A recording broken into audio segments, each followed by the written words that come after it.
बातें नहीं करेंगे। पिछले क्लास में हम लोग हर्यक वंश पढ़े थे। क्या पढ़े थे जी? हर्यक वंश। थोड़ा सा उसको देख लेते हैं हर्यक वंश को, कि पिछले क्लास में हमने हर्यक वंश को समाप्त किया। हर्यक वंश में कौन कौन शासक देखे? एक देखे बिंबिसार, बिंबिसार के बारे में हमने पढ़ा था। दूसरा हमने उसी का पुत्र अजात शत्रु को पढ़ा। और तीसरा हमने क्या देखा था? उदयन या उदयन, उदयन या उदयन। उदयन नामक एक और राजा मिलेगा। कहाँ मिलेगा? वत्स में मिलेगा, नहीं उदयन, ठीक है। या उसके बाद हमने देखा था मुंडा, अनिरुद्ध मुंडा का, और उसके बाद नाग दशक अंतिम राजा, यही देखे थे ना। बिंबिसार साहब को बताया था क्या याद रखना है? हर्यक वंश का संस्थापक माना जाता है। इसने अंग को जीत करके क्या मिला दिया? मगध में मिला दिया। इसने वैवाहिक शक्तियों के आधार पर, वैवाहिक संबंधों के आधार पर अपने शक्तियों में इजाफा किया, बढ़ोतरी किया। इसने 4 विवाह किया था। मद्र कुल की राजकुमारी क्षेमा से जो पंजाब में ना लक्ष्मी नरेश चेटक की पुत्री की बहन पुत्री चेलना या छेलना कहते हैं। उसके बाद मतलब कौशल नरेश प्रसेनजित की बहन महाकोसला से, एक वासवती से जो मतलब विदेह की राजकुमारी थी, है ना, वहां से विवाह किया था। इसके बारे में याद रखना है। अजातशत्रु देखा ना, सैनिक संघर्ष के आधार पर क्या किया? वज्जी को मिला लिया, वज्जी को ना। इसने कौशल को भी बाद में मिला लिया था। कौशल के साथ साथ काशी भी इसको मिल गया, ऑलरेडी पहले था भी काशी भी लिया। उसके बाद फिर इसने अवंती के साथ इसका संघर्ष हुआ। अवंती के साथ इसका संघर्ष होने वाला था कि हुआ नहीं, ये भी हमने देखा था। उद्यन को हम क्या जानेंगे? इसको इससे पूछा जाने वाला प्रश्न ये क्या? पाटलिपुत्र की स्थापना किसने किया? अब मगध की राजधानी पाटलिपुत्र कौन ले गया? उद्यन से ये 2 बातें आपको ध्यान में रखना है। नहीं या इसके बाद देखिए, इस वंश का अंतिम राजा था नाग दशक। नाग दशक के बाद फिर कौन आएगा? शिशुनाग वंश आएगा। आपने बताया था कि शिशुनाग वंश के बारे में, शिशुनाग वंश के बारे में आपको हमने बताया कि उसके बाद शिशुनाग वंश आएगा। देखिए इस शिशुनाग वंश में बड़ा ही छोटा सा चैप्टर है, तुरंत 10 मिनट में खत्म कर देंगे इसको, है ना। इसमें 3 शासक आपको ध्यान में रखना। 3 ही शासक ज्ञात हैं। एक ज्ञात है शिशुनाग। कौन ज्ञात है? शिशुनाग। दूसरा ज्ञात शासक है कालाशोक। इसी को काकवर्ण कहा गया। क्या कहा गया? काकवर्ण कहा गया। और तीसरा और अंतिम आपको याद क्या करना है? नंदीवर्धन याद कर लेना है। तो 3 शासक आपको मिलेंगे किसमें? शिशुनाग वंश में। अब तीनों से थोड़ा शिशुनाग से ध्यान में क्या रखना है? शिशुनाग वंश का संस्थापक तो शिशुनाग वंश इसी साथ पकड़ा जाएगा। जैसे देगा तो मैं आराम से टिक मार दूंगा, मंदू भी खेल दोगे, नहीं लगता है कि यही होगा। शिशुनाग वंश राजा संस्थापक शिशुनाग। या इसको याद क्या करना है? यह पहला ऐतिहासिक राजा था, प्रथम ऐतिहासिक राजा था जो जनता द्वारा चुना गया। जनता द्वारा चुना गया मतलब जनता के सहयोग से राजा बनने वाला भारत का प्रथम राजा। तो कौन? मैंने बताया था कि हर्यक वंश के जो अंतिम के जो 3 राजा थे, अनिरुद्ध, मुंडा का, नाग दशक, तीनों बड़ा ही अयोग्य थे। योग्यता उस तरह की थी नहीं। इसी कारण नहीं, जनता ने अंतिम शासक नाग दशक को सियासत से उतार दिया। एक सुयोग्य मंत्री था जिसका नाम था शिशुनाग को गद्दी पर बिठा दिया। तो शिशुनाग ऐतिहासिक भारत का ऐतिहासिक काल का प्रथम शासक था जो जनता के द्वारा क्या हुआ? चुना गया। जनता के द्वारा शासक होना, ये ध्यान रखना है पहला बात। दूसरा, इसके सबसे बड़ी उपलब्धि कि अवंती, यही प्रश्न सबसे ज्यादा बार पूछा जाता है कि अवंती को किसने जीत कर मगध में मिला दिया? तो अवंती को क्या करेगा? जीतेगा। अवंती को जीता और मगध में मिला दिया, ये ध्यान में रखना। फिर उसके बाद इससे एक प्रश्न और ध्यान रखना है, वैशाली किसने अपनी राजधानी किसको बनाया था? वैशाली को बनाया था। वैशाली गंगा नदी के उस पर। अजातशत्रु ने वज्जियों को हराया, वज्जी संघ को पराजित किया, वैशाली पर अधिकार कर लिया, वज्जी संघ पर ही अधिकार कर लिया। जब शिशुनाग राजा बना, शासक बना, तो उसने शासन व्यवस्था को ठीक से संभालने के लिए अपनी राजधानी पाटलिपुत्र से गंगा नदी को उस तरफ कहां ले जाएगा? वैशाली में ले जाएगा। नहीं, और वैशाली में विद्रोह भी हो रहे थे, विद्रोह की भी आशंका थी। उस आशंका को रोकने के लिए, व्यवस्था को ठीक से चलाने के लिए उसने अपनी राजधानी को कहां ट्रांसफर कर दिया? वैशाली ट्रांसफर कर दिया। तो बस मात्र इतना 3 बात ध्यान रखना। किससे? शिशुनाग से। सबसे ज्यादा बार पूछा गया प्रश्न, यही 2 प्रश्न जो है बार एग्जाम में आता रहता है। सबसे ज्यादा बार पूछा गया कि अवंती को किसने जीत कर मगध में मिलाया? शिशुनाग, और अवंती को नाग दस लिया। ठीक है, ऐसे ध्यान रखेंगे। जनता द्वारा चुना गया राजा। और यह इसी ने मगध साम्राज्य की राजधानी पाटलिपुत्रा से कहां ले गया? वैशाली। ये याद है। कालाशोक, ये कालाशोक से याद रखना है। इसी को पुराणों में क्या कहा गया है? काकवर्ण कहा जाता है। पुराणों में क्या कहा जाता है? काकवर्ण कहा जाता है। इससे याद करने वाली बातें क्या? तो बस इससे याद करने वाले दो बातें, दो प्रश्न मात्र पूछा था। किसने मगध साम्राज्य की राजधानी वैशाली से पुनः पाटलिपुत्रा ले आया था? कौन ले आएगा? ये फिर से क्या ले आएगा? पाटलिपुत्रा, जो अस्थायी रूप से अब पाटलिपुत्रा रहेगा। प्रश्न ये पूछा गया है एग्जामों में कि किसके शासन काल में पाटलिपुत्रा मगध साम्राज्य की अस्थायी राजधानी बनी? तो कंफ्यूजन वाली बात है। उसमें ऑप्शन में आपको रहेगा कौन है ना? उद्यन रहेगा। ज्यादातर बच्चा उपड़ा मार के निकल जाता है। ठीक है, नहीं, पाटलिपुत्रा को सबसे पहले राजधानी कौन बनाएगा? उद्यन बनाएगा। लेकिन अस्थायी राजधानी कालासुर बनाएगा। अस्थायी कहने का मतलब इसके बाद इसकी राजधानी परिवर्तित नहीं होगी। नहीं, उद्यन के बाद जब शिशुनाग आएगा तो कहां ले गया? वैशाली ले गया। फिर वैशाली से कालासुर कहां ले आएगा? पाटलिपुत्रा ले आएगा। जब अब पाटलिपुत्रा आया तो फिर पाटलिपुत्रा ही रहेगा। तो अस्थायी परमानेंट कहां हो जाएगा? कालासुर के समय। ये याद करने वाली बात है ना। और सेकेंड बौद्ध समिति, द्वितीय बौद्ध संगीति का आयोजन हुआ था। बौद्ध संगीति का आयोजन हुआ था। ठीक है, संगीति का आयोजन हुआ था। ये बौद्ध संगीति क्या? संगीति मतलब यहाँ सम्मेलन से, बैठक, सम्मेलन।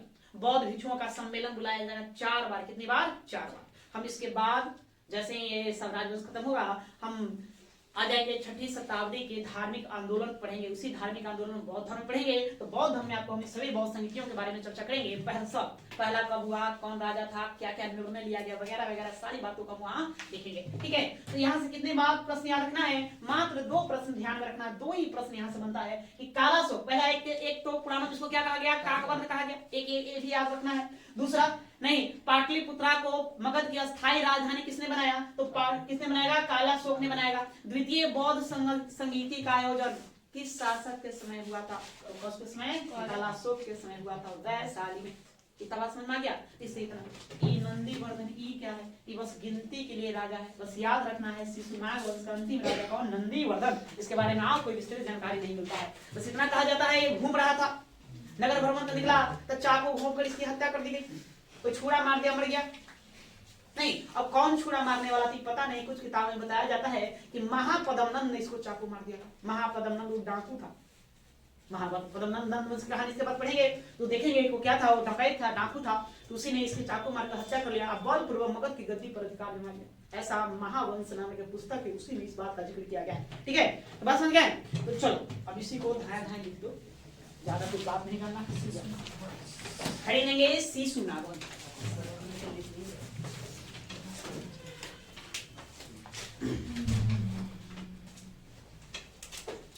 जो प्रश्न पूछे आपको उस पर फोकस करना है। बस समझ गया? कहानी सब सुन लो, लेकिन जहां जो बात पूछता है आपको वहां पर ध्यान देना है, उसको भुलाना नहीं है। तो इतना ही प्रश्न यहां से बनता है, ज्यादा फालतू नहीं। इसलिए ज्यादा और जानकारी खोजे तो फिर मत रहो। इसके माता कौन था, पिता कौन था, है ना, विवाह किससे हुआ था, ये सब खोजने की जरूरत नहीं है। फालतू में टाइम वेस्ट करोगे नहीं। क्या नहीं पढ़ना है छोड़ देना। ठीक है, लिखे देखो, पॉइंट लिखेंगे। बौद्ध ग्रंथ, पॉइंट बनाइए अपना, लिखते चलिए। बौद्ध ग्रंथ महावंश में वर्णित है कि बौद्ध ग्रंथ महावंश में वर्णित है कि महावंश, दीपवंश, ये सब बौद्ध धर्म से संबंधित किताबें हैं। ये सब दंत कथाएं हैं, सिहली दंत कथाएं हैं। बौद्ध ग्रंथ महावंश में वर्णित है कि शिशुनाग लिच्छवी राजा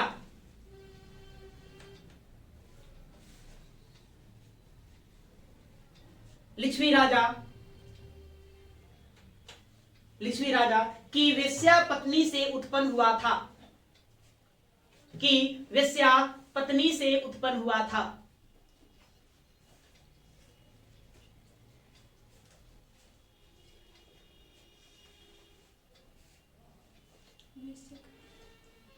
वेश्या मतलब सेक्स वर्कर को वेश्या कहते हैं। वेश्या पत्नी से उत्पन्न हुआ था, मैंने ऐसा लिखा गया है, ऐसा बातें पूछी नहीं गई है, बस आपको जानकारी के लिए बता देते हैं, थोड़ा लिख लो। उत्पन्न हुआ था, परंतु पुराणों में इसे क्षत्रिय बताया गया है।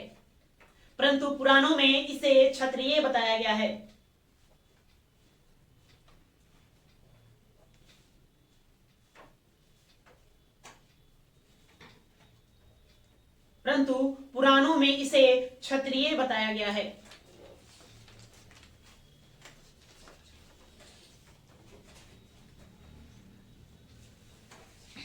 नेक्स्ट आगे, शिशुनाग ऐतिहासिक काल का पहला शासक था। शिशुनाग ऐतिहासिक काल का पहला शासक था। पहला शासक था जो जनता द्वारा, शिशुनाग ऐतिहासिक काल का पहला शासक था जो जनता द्वारा राजा चुना गया। राजा चुना गया।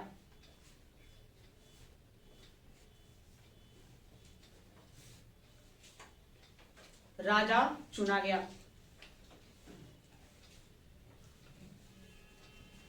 आगे, शिशुनाग एक शक्तिशाली शासक था। शिशुनाग एक शक्तिशाली शासक था।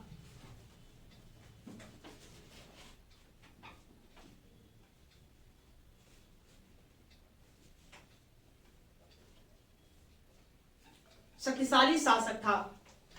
उसने अवंती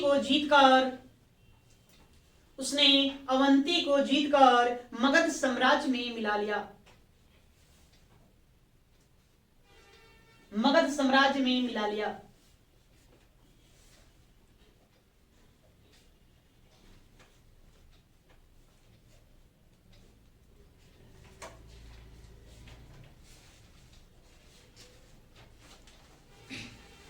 आगे, इसने मगध साम्राज्य की राजधानी, नेक्स्ट पॉइंट दो, इसने मगध साम्राज्य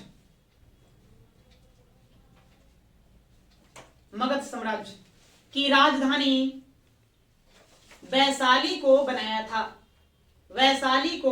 था।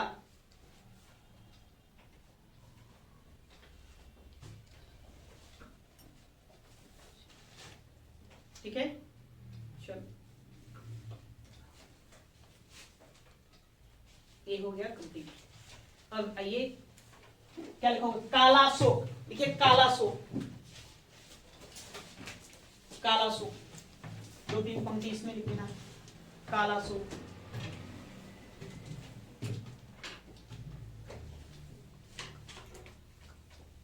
हाँ, अगला राजा कौन आएगा, काला शोक, उसका नाम ही लिखेंगे। काला शोक को पुराणों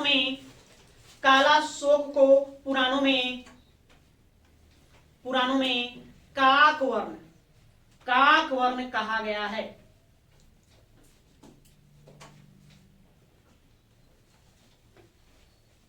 काकवर्ण कहा गया है।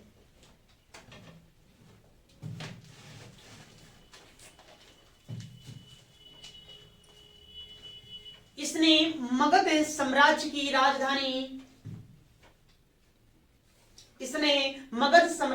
राजधानी पाटलिपुत्रा को बनाया।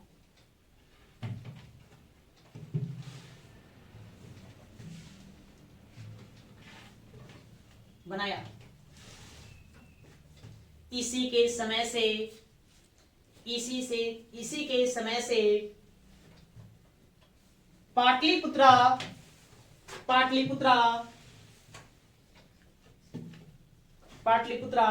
मगध साम्राज्य की अस्थायी राजधानी बनी।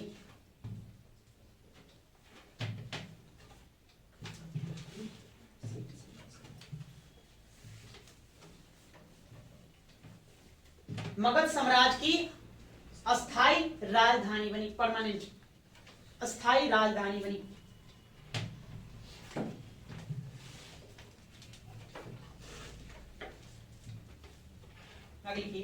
काला शोक के समय ही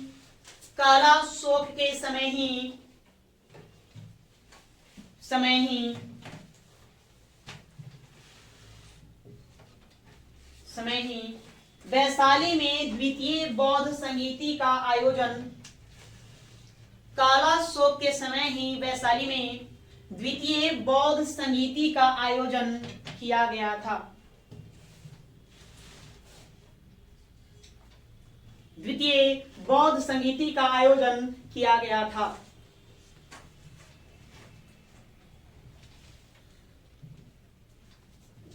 किया गया था।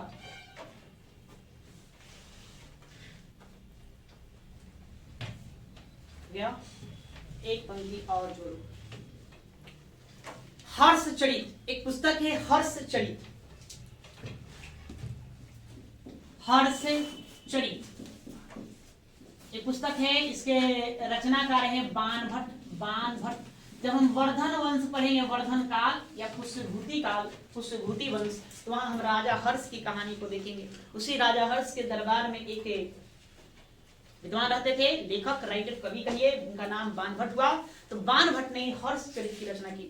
हर्षचरित है ना, हिंदी में प्रथम जीवनी पुस्तक है। हिंदी भाषा में यदि कभी किसी का जीवनी लिखा गया तो राजा हर्ष का लिखा गया, हर्षचरित लिखा गया। तो इसकी बातें बाद में। तो हर्षचरित में ही लिखा गया है कि कालासो की हत्या भी किसी ने चाकू मार के कर दी थी। इसमें भी लिखा गया। तो लिखिए, हर्षचरित के अनुसार, हर्षचरित के अनुसार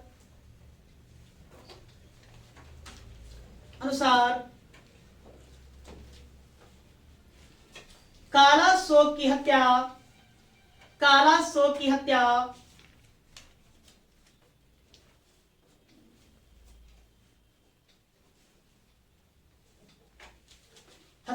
किसी व्यक्ति ने चाकू घोंप कर दी। किसी व्यक्ति ने चाकू घोंप कर दी।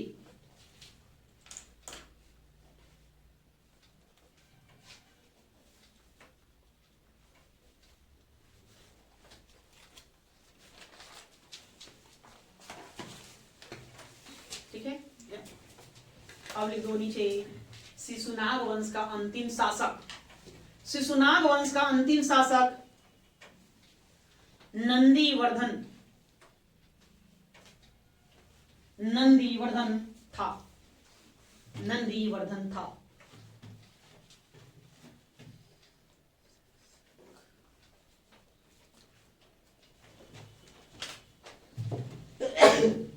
वंश यहाँ क्या होता है? समाप्त। अच्छा, आप लोग समय दिए थे शिशुनाग वंश का? नहीं समय दिया था? तो शिशुनाग वंश जहाँ लिखे थे, हाँ, वहां इसको समय अवधि डाल दीजिए। 394 से 394 नहीं, 412 412 से 344, 412 से 344 कर दो।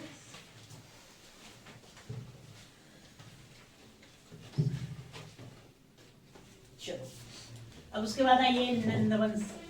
नंद वंश, नंद वंश भी आज क्या हो जाएगा? समाप्त हो जाएगा। इसमें भी नंद वंश, यह 344 से ईसा पूर्व से 324 ईसा पूर्व। कोई किताब 322 से देता है, एक किताब 321 से देता है। तो इससे बड़ा डेट में कंफ्यूजन है, तो उसको लेकर के आपको यह नहीं करना है, आपको है ना, ये बस मोटा मोटी आपको याद रखेंगे। क्रम के लिए क्या करेंगे? तिथि को मोटा मोटी ध्यान रखें। तिथियां आपसे यहाँ पूछा नहीं जाएगा। तो 324 या 322 भी लिख सकते हैं, ईसा पूर्व। ईसा पूर्व दोनों तारीख देता है। इस तारीख अवधि के मध्य में कौन? नंदवंश था। नंदवंश। अब देखिए नंदवंश, नंदवंश की क्या कहानी है, तो हम इसमें नंदवंश के बारे में जानेंगे। महापदम नंद, पदम नंद, महापदम नंद, या बड़ा ही योग्य शासक बताया जाता है कि नंद वंश का संस्थापक कौन था? महापदम नंद था। अब महापदम नंद था कौन? इसका कोई राजवंश से कोई संबंध था कि नहीं था? अब इसके बारे में इतिहासकारों में मतभेद है। अब इतिहासकार किताबों के आधार पर बताते हैं। क्या क्या बताते हैं? जैसे एक आप पढ़ेंगे पुराण, क्या पढ़ेंगे? पुराण। पुराण कितने जी? 18। पुराण गुप्त काल में लिखा जाएगा, उसको हम आगे बाद में चर्चा करेंगे। पुराण, तो पुराण में कहा गया कि महापदम जो था यह शिशुनाग वंश का अंतिम शासक, क्या बताएं? नंदीवर्धन। नंदीवर्धन उसी की दासी, शूद्र दासी थी, दासी से उत्पन्न पुत्र था, उसी का क्या था? यह पुत्र था। नंदीवर्धन और नंदीवर्धन की दासी जो शूद्र दासी थी उसी से उत्पन्न यह पुत्र था। यह कौन बताता है? पुराण बताता है। वही आप पढ़ेंगे एक जैन ग्रंथ है ना, परिशिष्ट वर्मन, परिशिष्ट पर्वन, पर्वन महापरिशिष्ट पर्वन कहा जाता है। यदि उसको पढ़िए तो उसमें लिखा गया है, क्या लिखा गया है कि जो महापदमनंद था वो नापित पुत्र था, है ना। नापित, नापित कहने का मतलब होता है नाई, नाई पुत्र था, नाई, नाई था। जाति का क्या था? नापित कहता है, नापित। नापित वेश्या माता का पुत्र था, वेश्या माता का पुत्र था, ऐसा परिशिष्ट पर्वन में लिखा गया है। या एक किताब और पढ़ेंगे, महावंश। क्या पढ़ेंगे? महावंश। यह बताता है कि नहीं, महापदमनंद जो था वो डाकुओं के गिरोह का नेता था, डाकुओं के गिरोह का नेता था, मतलब ये डकैत था, लूटपाट करना उसका काम था। मौका देख करके इसी ने क्या किया? मगध के गद्दी पर अधिकार जमा लिया, बलपूर्वक अधिकार जमा लिया। तो इसके उत्पत्ति के संदर्भ में कि महापदानंद था कौन, महापदानंद आखिर था कौन था, कितनी बातें? 3 बातें बताई जाती। एक पुराण में क्या कहा गया कि नंदीवर्धन और उसकी दासी का पुत्र था। दूसरा परिशिष्ट पर्वन कहता है कि उसकी माता एक वेश्या थी जो नाई जाति की थी, है ना, इसलिए नापित वेश्या माता का पुत्र बताया जाता है। और दूसरा महावंश, ये डाकुओं के गिरोह का नहीं, ये डाकुओं के गिरोह का क्या था? नेता था भाई। मौका पा करके मगध की गद्दी पर क्या कर लिया? अधिकार जमा लिया। जो भी हो, महापदानंद ऐतिहासिक काल का प्रथम ऐतिहासिक शासक था, महान शासक था। इसके बारे में बहुत अच्छे रिकॉर्ड बताया जाता है, ये कभी पराजित नहीं हुआ। कहा जाता है कि जब मगध साम्राज्य का विस्तार हर्यक वंश का संस्थापक बिंबिसार के द्वारा जहां से शुरू किया गया था, अंग को जीत करके, है ना, इसको इसने चरमोत्कर्ष पर पहुंचा दिया। लगभग जितने भी जनपद थे सभी को जीत करके इसमें यह मिला डाला। इसको किताबों में, पुराणों में एकराट, भार्गव, सर्व क्षत्रिय हंता, दूसरा परशुराम, उग्रसेन, इस प्रकार की उपाधियों से इसको नवाजा गया है। मतलब कई सारी इसको उपाधियां दिया गया है। इसने कलिंग पर आक्रमण किया था। हाथी गुफा विलेख आप पढ़ेंगे, खारवेल का हाथी गुफा विलेख, तो उसी में जिक्र किया गया है। वह कलिंग पर आक्रमण किया था। वहां से एक जिनसेन की मूर्ति उठा करके कहां ले आया? पाटलिपुत्रा ले आया। जिनसेन मतलब जैनियों के गुरु हुआ करते थे, उन्हीं की प्रतिमा उठा करके यहाँ ले आया। विंध्यन पर्वत के उस पार, विंध्यन पर्वत, आप भारत का मैप देखे हैं, विंध्यन पर्वत के उस पार कहने का मतलब यहाँ से क्या गया हो जाए? विंध्यन पर्वत का रेंज है, विंध्यन पर्वत का रेंज है। तो विंध्यन पर्वत के इस पार यहाँ पर आपको क्या मिलेगा? अस्मक। अस्मक बताए थे एकमात्र दक्षिण भारत का जनपद कौन था? अस्मक था। तो अस्मक को जीतने वाला यही था। मतलब विंध्यन पर्वत के उस पार अपना विजय पताका फहराने वाला मगध साम्राज्य का प्रथम शासक कौन था? महापदमनंद था। तो इसके बारे में बहुत अच्छी बातें बताई जाती है। कहा जाती है इतना निगोड़ ये शासक था कि क्या कहना था।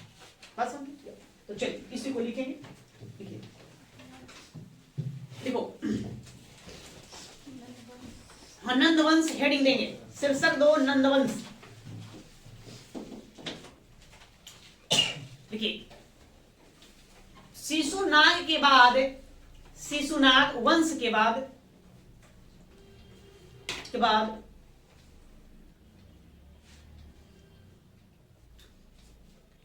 शिशुनाग वंश के बाद मगध के गद्दी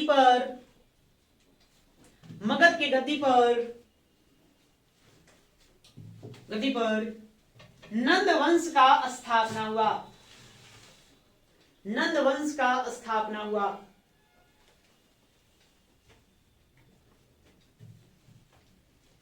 नंद वंश का स्थापना हुआ।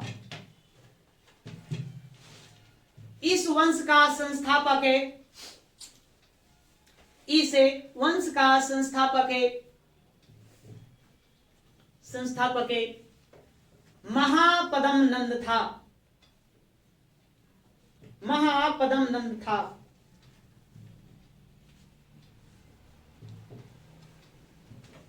नंद था। ठीक है, अब आगे पॉइंट देकर तीनों लिख देना है। देखिए, पुराणों के अनुसार जैसे किताब बोलता है वैसे ही आपको पढ़ना है ना। बाकी आप लोग रिसर्च करना चाहते हैं तो कर सकते हैं। पुराणों के अनुसार महापदमनंद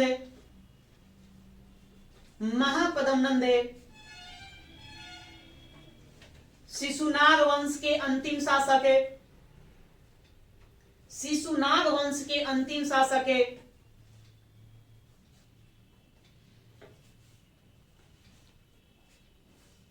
अंतिम शासक है नंदीवर्धन। नंदीवर्धन को महानंदीन भी लिखा हुआ मिलेगा आपको, नंदीवर्धन। और उसकी शूद्रदासी,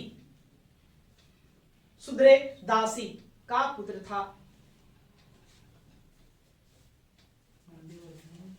और उसकी शूद्रदासी का पुत्र था।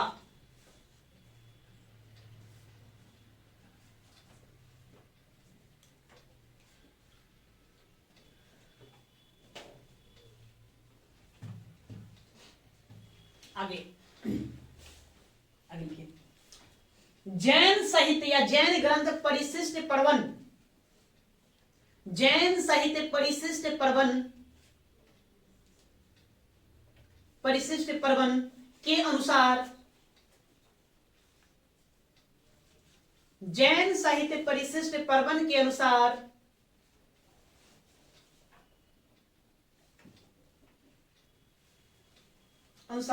महापद्मनंद नापित, कुछ पे लिख दो नाई, नाई, नाई, नापित, नाई वेश्या माता का पुत्र था, वेश्या माता का पुत्र था, पुत्र था।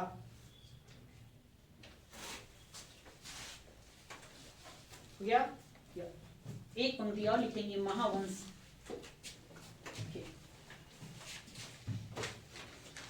बौद्ध ग्रंथ महावंश के अनुसार,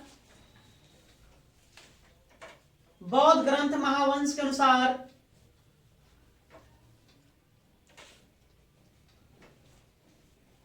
महावंश के अनुसार महापद्मनंदे, महापद्मनंदे नंदे डाकुओं के गिरोह का मुखिया था।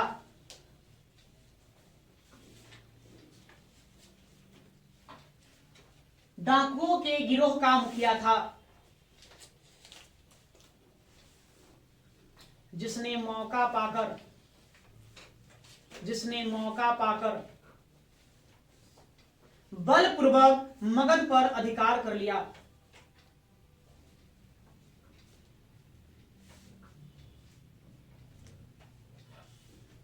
बलपूर्वक मगध पर अधिकार कर लिया।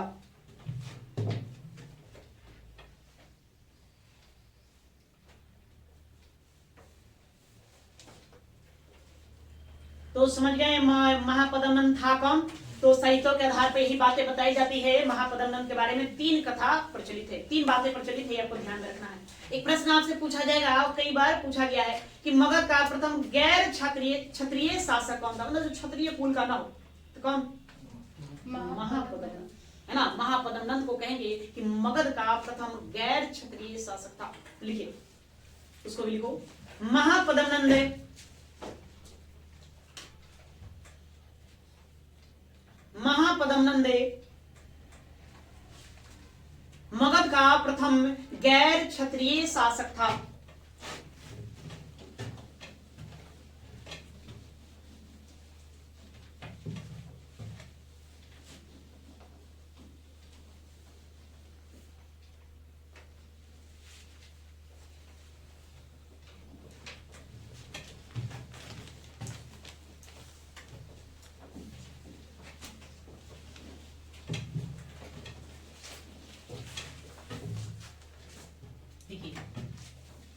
अब इसका आंसर देखेंगे उपाधि, उपाधि कहिए या फिर उपनाम कहिए, उपनाम।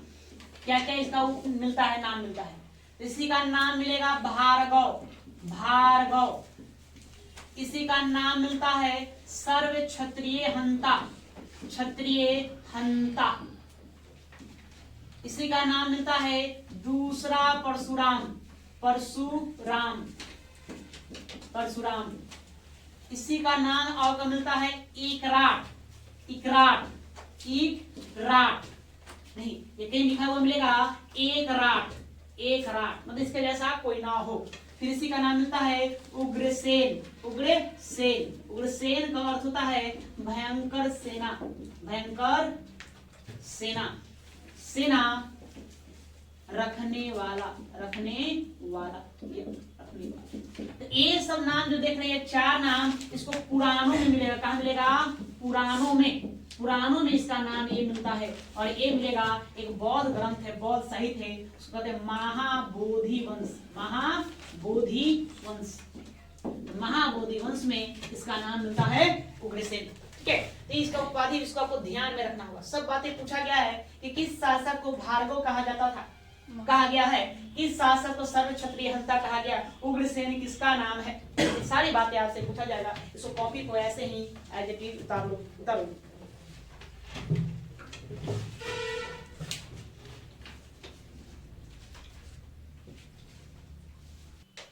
महाबोधि वंश पुस्तक, हाँ बिल्कुल, जैन बौद्ध धर्म से रिलेटेड, अभी तो बताया बौद्ध धर्म है ना। कौन सा धर्म से? बौद्ध धर्म। दीप वंश, महावंश, महाबोधि वंश, ये सब क्या है? सब सिहली बौद्ध साहित्य है। सिहली बौद्ध साहित्य का मतलब इन सभी किताबों की रचना बाद में, भगवान बुद्ध के जीवन के बाद में कहाँ हुआ था रचना? ये सिहली मतलब श्रीलंका में किया गया, इसलिए उसको सिहली दंत कथाएं भी कहते हैं। मतलब सुनी सुनाई बातों की विचार, इसलिए इतिहासकार इन ग्रंथों को ज्यादा तवज्जो नहीं देते। बस समझ गए? ज्यादा मतलब उतना हम अहमियत नहीं प्रदान करते हैं। दंत कथाएं, दंत कथाएं समझते हो? सुनी हुई कथाएं। हम कुछ और सुने अपने पिताजी से, हम अपने बच्चों को कुछ और सुनाएंगे, वो कुछ और सुनाएंगे, उसमें और लोग खुलासे करते जाते हैं। पता है ना, अपने से कुछ है ना, तेरे मिठास खटास आने के लिए क्या किया जाता है? जोर दिया जाता है एक, उसी को दंत। तो ये हो गया। ओके, बाद आगे इसको लिखिए। महापद्मनंद का 2-3 लाइन और लिखो, ज्यादा नहीं लिखना है। विंध्यन पर्वत के दक्षिण में, विंध्यन पर्वत के दक्षिण में विजय पताका फहराने वाला, विंध्यन पर्वत के दक्षिण में विजय पताका फहराने वाला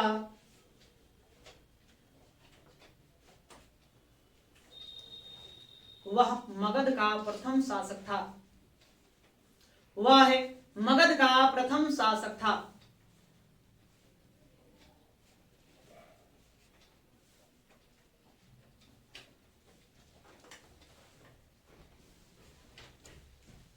गया आगे। खारवेल के हाथी गुफा अभिलेख, खारवेल, खारवेल एक शासक का नाम है जो उड़ीसा में रहता था। इसके भी बारे में हम पढ़ेंगे चेदी वंश या चेती वंश, तो वहां हम खारवेल की कहानी बताएंगे। खारवेल के हाथी गुफा अभिलेख, खारवेल के हाथी गुफा अभिलेख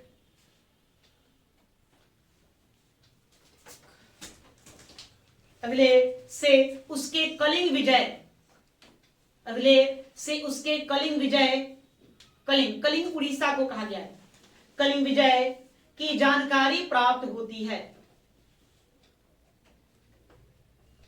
कलिंग विजय की जानकारी प्राप्त होती है।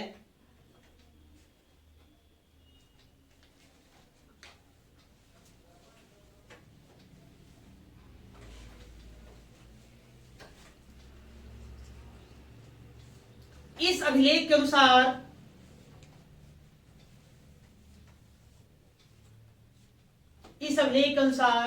नंद राजा मतलब महापद्म नंद को नंद राजा कहा गया है। नंद राजा जिनसेन की प्रतिमा उठाकर, नंद राजा जिनसेन की प्रतिमा उठाकर ले गया था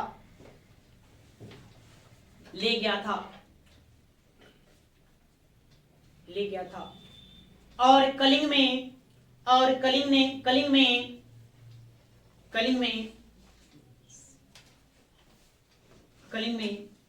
एक नहर का निर्माण करवाया था।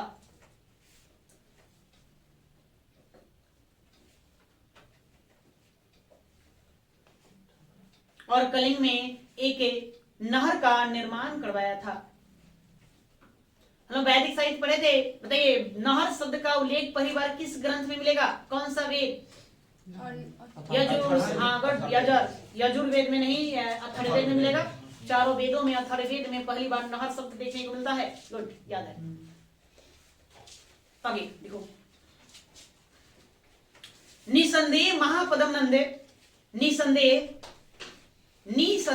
महापदम नंदे उत्तर भारत का प्रथम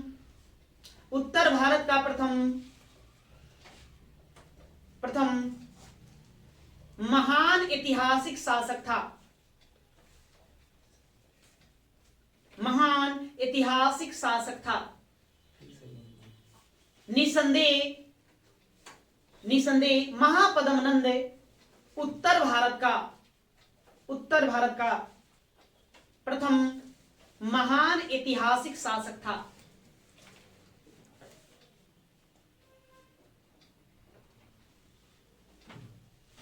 महापदम नंद की मृत्यु के बाद,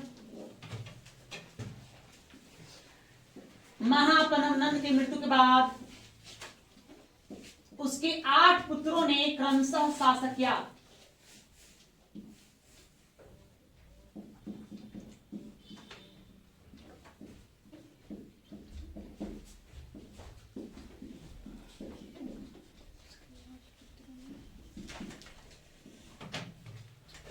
महापदम नंद की मृत्यु के बाद क्रमशः उसके 8 पुत्रों ने शासन किया।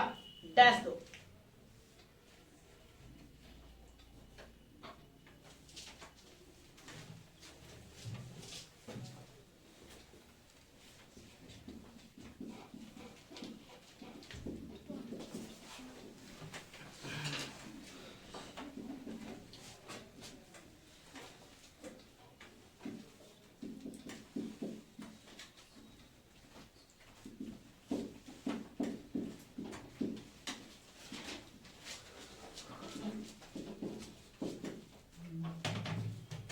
दो 8 बेटे का नाम लिख लो भाई। क्या नाम था? पांडुगति, भूतपाल, राष्ट्रपाल, गोविस है ना, गोविसनाथ, 10 सिद्धक, कैवर्त और धनानंद। ये उसके 8 बेटे थे जिसने बारी बारी से शासन किया।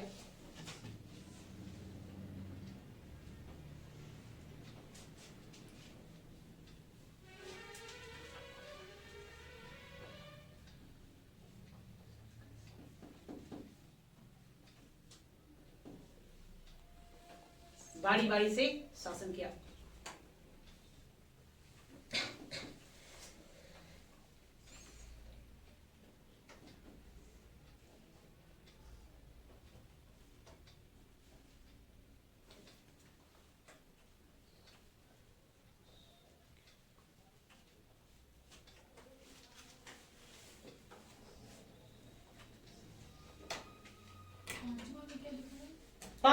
गोविसनाथ, पांडुगति, भूतपाल, राष्ट्रपाल, गोविसनाथ, 10 सिद्धक, कैवर्त, धनानंद।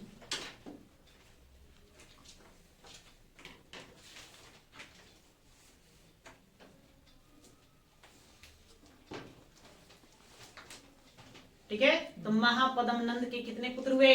8 पुत्र हुए। वही 8 पुत्रों में 7 के बारे में हमें कोई जानकारी प्राप्त नहीं है, बस बताया जाता है कि उसके 8 पुत्र थे या फलाना फलाना थे, ए नाम का था। अब उसमें 7 पुत्र के बारे में हमको कोई जानकारी प्राप्त नहीं होती है। अंतिम जो उसका पुत्र था कौन? धनानंद में, इसके बारे में हमें थोड़ी बहुत जानकारी मिलती है। बस समझ में आ गया? तो लिखो, नीचे लिखो। हो गया? अब नीचे लिखे, का नाम लिख दिए। किंतु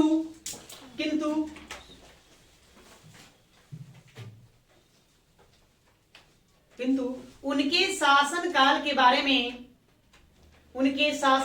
बारे में हमें कोई जानकारी प्राप्त नहीं है।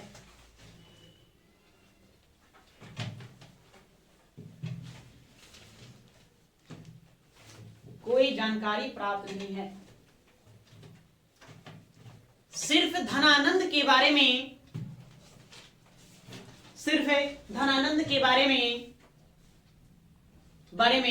थोड़ी सी जानकारी उपलब्ध है। सिर्फ धनानंद के बारे में थोड़ी सी जानकारी उपलब्ध है।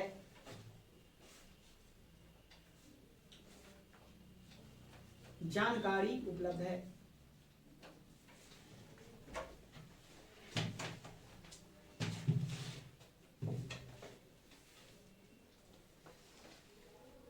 क्लियर है? चलिए अब तो थोड़ा सा जानकारी किसके बारे में जानना है हमें? धनानंद। तो हेडिंग दीजिए धनानंद। अच्छा एकदम करो, एक और बात लिख लो तो महापदम नंद प्रश्न पूछा गया है। महापदम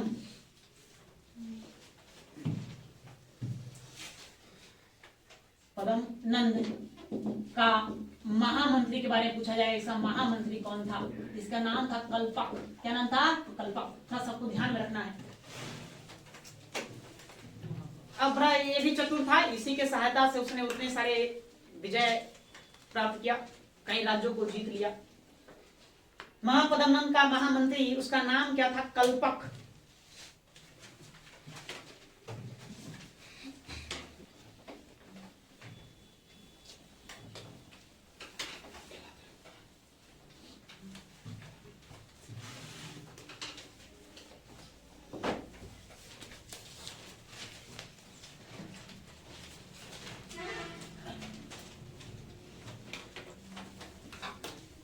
गया। चलिए आइए धनानंद के बारे में थोड़ा जाना। तो धनानंद के बारे में जरूर जानते होंगे, सीरियल भी देता धनानंद। क्या चंद्रगुप्त मौर्य सीरियल देता है, उसमें धनानंद की कहानी जरूर होगी। देखिए धनानंद जो था, धनानंद के बारे में यूनानी साहित्यों में भी लिखा गया। एक यूनानी लेखक है, उनका नाम है टर्नर। टर्नर क्या नाम है? टर्नर। फिर एक हम की और किताब है, कथा सरित सागर। कथा सरित सागर, या इसको हम पढ़ेंगे। उसके बाद फिर आपको और भी जानना है, मुद्रा राक्षस।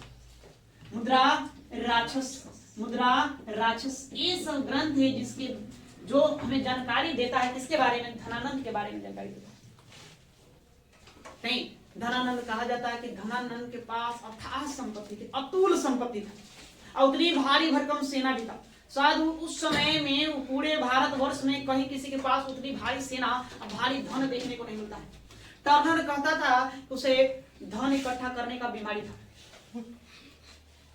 इतना धन इकट्ठा कर रखा था, क्या करना है? धन इकट्ठा करने का बीमारी था। वह जनता पर मतलब कि वृक्ष कर, पेड़ों का कर, पत्थरों का कर, पहाड़ों का कर लगा रखा था। भाई आपके घर के आंगन में, प्रांगण में पेड़ है तो भी टैक्स देना है।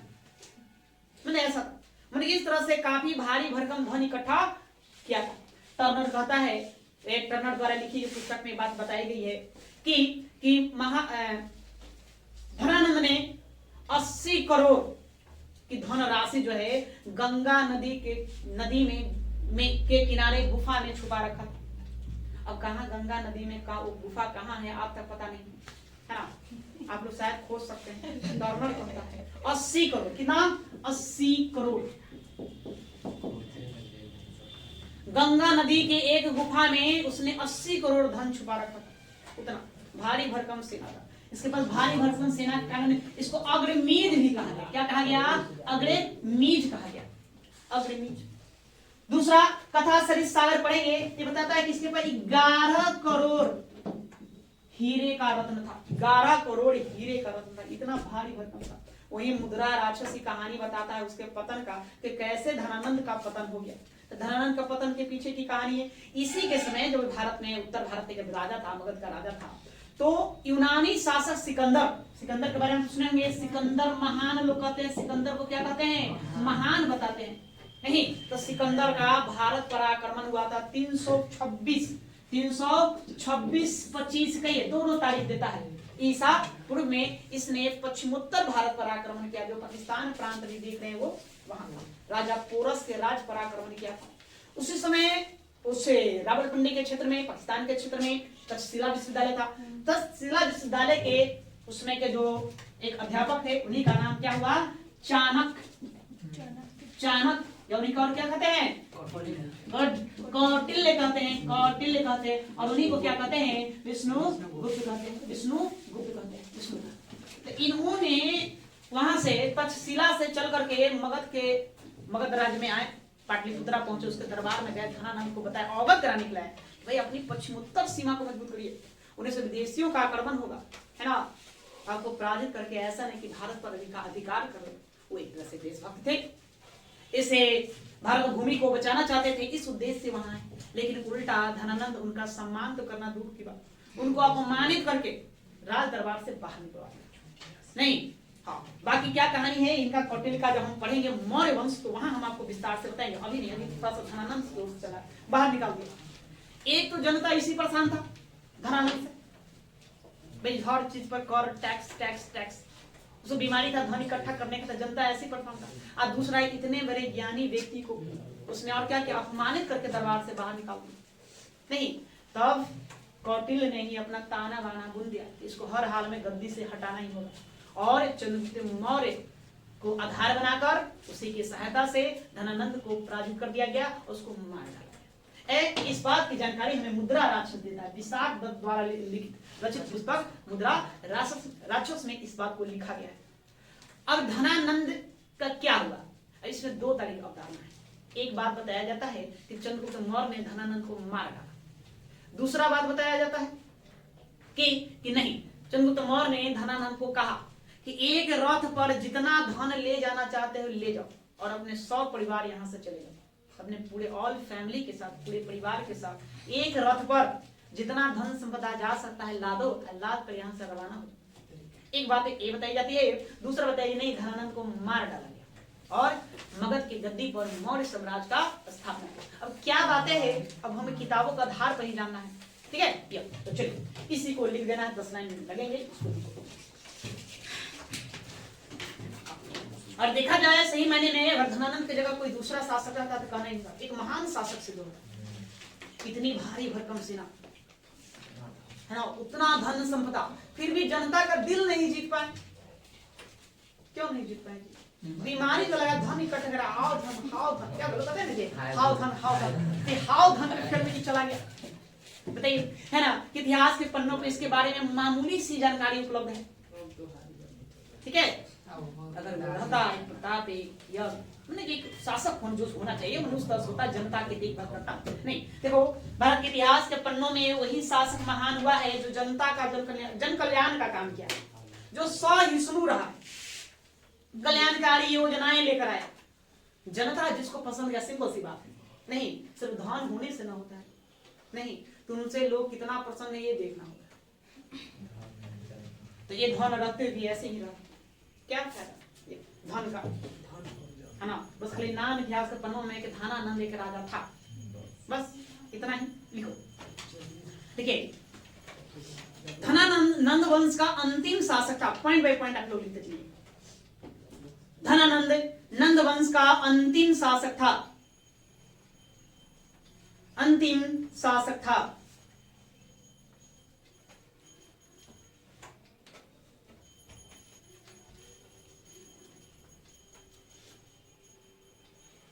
अंतिम शासक था जो सिकंदर के समकालीन था, जो सिकंदर के समकालीन था। सिकंदर के बारे में हम लोग पढ़ेंगे, वो पूरा डिटेल से आपको बताएंगे। सिकंदर कौन था, वो भारत क्यों आया, क्या कारण था, है ना, इसका निधन कैसे हुआ, सारी बातें हम देखेंगे। जो सिकंदर के समकालीन था। आगे धनानंद के शासनकाल में ही, धनानंद के शासनकाल में ही पश्चिम उत्तर भारत, पश्चिम और उत्तर कौन है, वर्तमान में पाकिस्तान कह लीजिए, वो कोना। धनानंद के शासन काल में ही पश्चिमोत्तर भारत पर, पश्चिमोत्तर भारत पर सिकंदर का आक्रमण हुआ था, सिकंदर का आक्रमण हुआ था।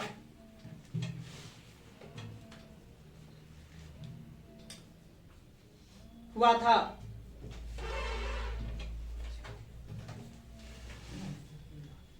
हो गया। अभी यूनानी लेखों में, मतलब यूनानी पुस्तकों में, यूनानी लेखों में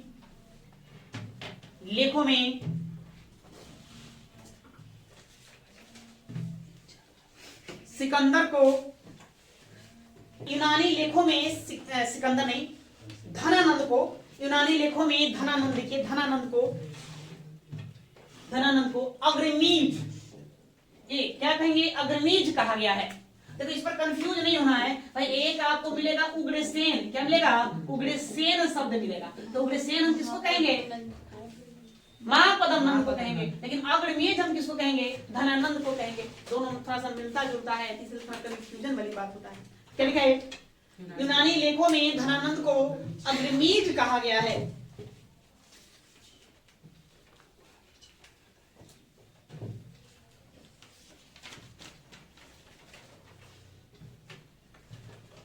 अग्रमीज कहा गया है।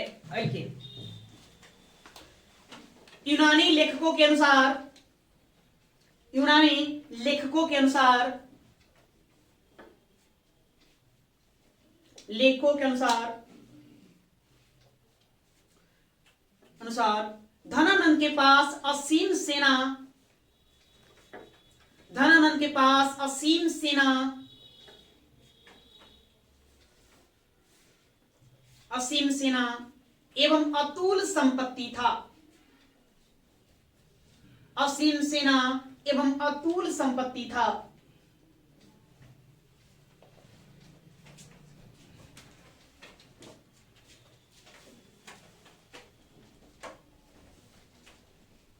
संपत्ति था।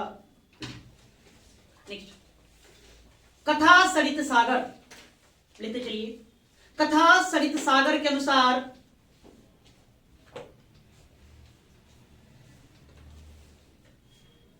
कथा सरित सागर एक पुस्तक है, कथा सरित सागर, बृहद कथा मंजरी, ये सारे हम बताएंगे, है ना। गाथा शब्द गई, ये सारी बातें हम आगे चर्चा करेंगे। हम कथा सरित सागर के अनुसार उसके पास 11 करोड़ स्वर्ण मुद्राएं, 11 करोड़ स्वर्ण मुद्राएं, सोने के सिक्के, 11 करोड़ सोना का सिक्का था बुआ को, 11 करोड़ स्वर्ण मुद्राएं थी।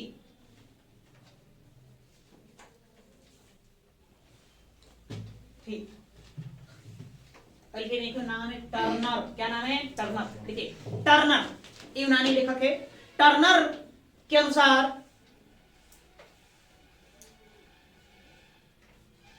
टर्नर के अनुसार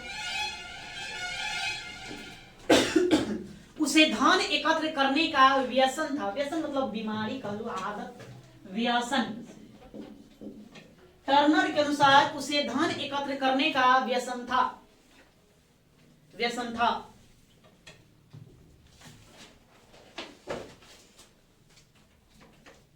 व्यसन था। उसने 80 करोड़ धनराशि, उसने 80 करोड़, 80 करोड़, 80 करोड़ धनराशि गंगा के भीतर,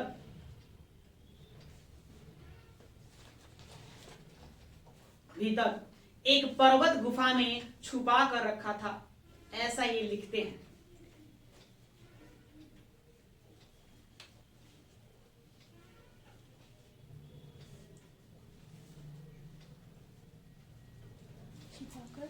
रखा था, रखा था। आगे,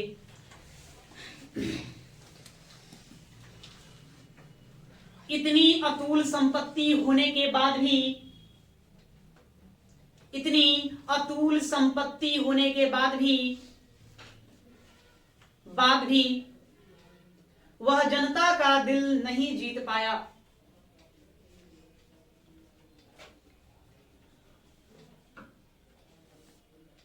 जनता का दिल नहीं जीत पाया, या जनता के दिलों में जगह नहीं बना पाया।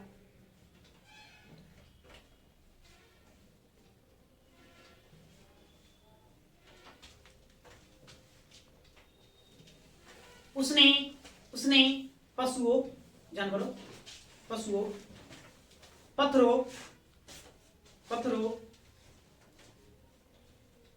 वृक्षों, वृक्षों आदि पर कर लगाकर अत्यधिक धन संचित किया। आदि पर कर लगाकर अत्यधिक धन संचित किया। अत्यधिक धन संचित किया।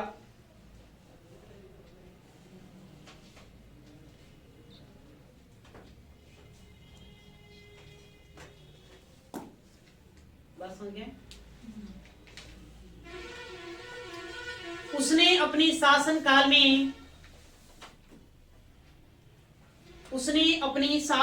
में टाइम भी हो गया, थोड़ा सा आप लोग स्पीड देंगे, 5 मिनट ज्यादा नहीं, इसको खत्म ही कर दें, लास्ट है। उसने अपने शासनकाल में प्रजा का घोर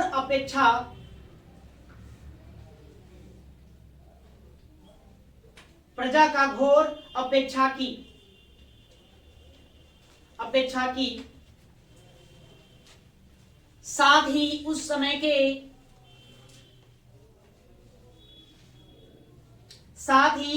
के प्रतिष्ठित ब्राह्मण, प्रसिद्ध ब्राह्मण लिखो भाई, उस समय के प्रतिष्ठित ब्राह्मण या प्रसिद्ध ब्राह्मण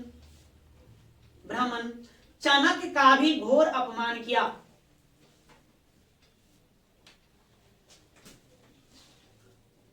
चाणक्य का भी घोर अपमान किया।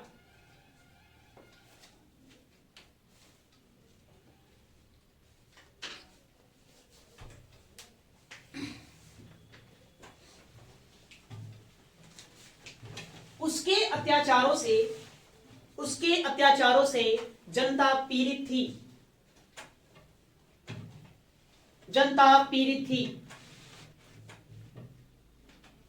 और मुक्ति का मार्ग ढूंढ रही थी। उसके अत्याचारों से जनता पीड़ित थी और मुक्ति का मार्ग ढूंढ रही थी।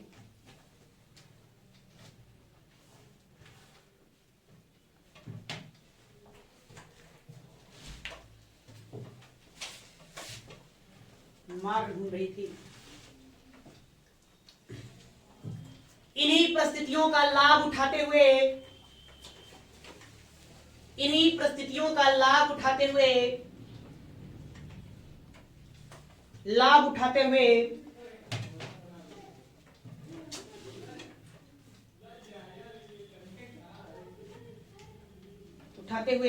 चंद्रगुप्त मौर्य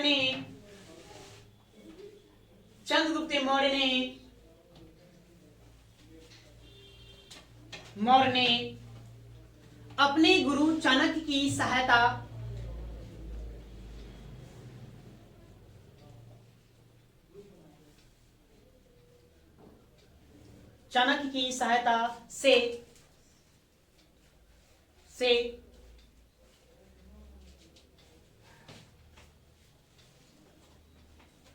से नंद वंश का नाश कर मौर्य वंश का स्थापना किया। नंद वंश का नाश कर मगध की गद्दी पर मौर्य वंश का स्थापना किया।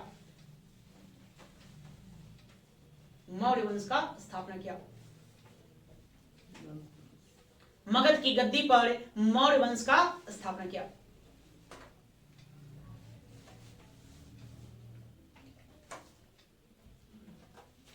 ठीक है, तो आज के लिए इतना ही रहने देते हैं, बाकी हम अगली क्लास में देखेंगे आगे कहानी क्या होता है।